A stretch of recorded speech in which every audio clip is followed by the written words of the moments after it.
অনলাইনে একজন বলছে যে ভাই তোদের এত অনলাইন কোর্স করে কি লাভ হইলো, তাই না?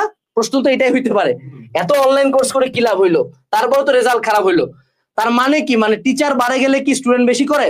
তাহলে তুমি যাই কালকে উদ্ভাসে যায় বলো যে সোহাগ ভাই 80,000 স্টুডেন্ট ভর্তি নেন, চান্স পায় তো সে 1,000।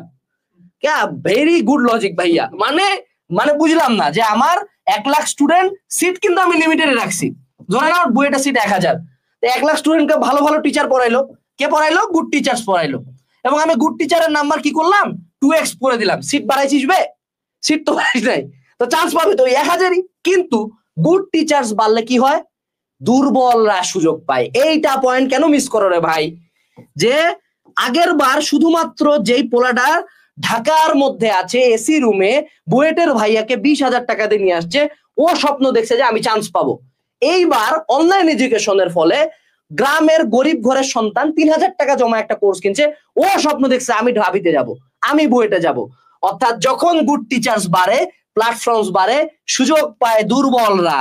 নট অনলি সবল, নট অনলি কোন সচিবের পোলা, নট অনলি কোন সরকারি চাকরিজীবীর পোলা, নট অনলি গুলশানের ব্যবসায়ীর ছেলে, রিক্সাওয়ালার ছেলে স্বপ্ন দেখে, গ্রামের কৃষকের ছেলে স্বপ্ন দেখে। আমরা স্বপ্ন দেখাইতে চাই, গরিবদেরও অধিকার আছে। আমি নিজে মফস্বলের পোলা, আমারে একটা কনসেপ্ট বুক কেনার জন্য 3 মাস ওয়েট করা লাগছে কুরিয়ারে আসতে। এক একটা কনসেপ্ট বুক আগে পিস বাই পিস বিক্রি হইতো, এক একটা কিনছি 400 টাকা করে। আমাদের কাছে দিনাজপুরের যারা ঢাকায় কোচিং করতে যাইতো, ইঞ্জিনিয়ারিং কোশ্চেন ব্যাংকটা বাইরে এসে 1600 টাকা করে বেচতো। আমার প্রথম বিজনেস কি ছিল জানো? আমি দিনাজপুর সহ বিভিন্ন জায়গায় যেসব বাসায় টিউশনি করাইতাম, ইঞ্জিনিয়ারিং কোশ্চেন ব্যাংক বেচতাম ওখানে টিউশনি করাইতে যায়।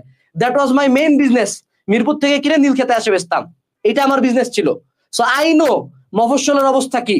দ্যাটস ওয়াই অনলাইন টিচার দরকার, দ্যাটস ওয়াই অফলাইন টিচার দরকার, দ্যাটস ওয়াই আগে থেকে চিল্লাচিল্লি দরকার। হ্যাঁ, আমাদেরও ব্যবসা হবে, স্টুডেন্টও স্বপ্ন দেখবে।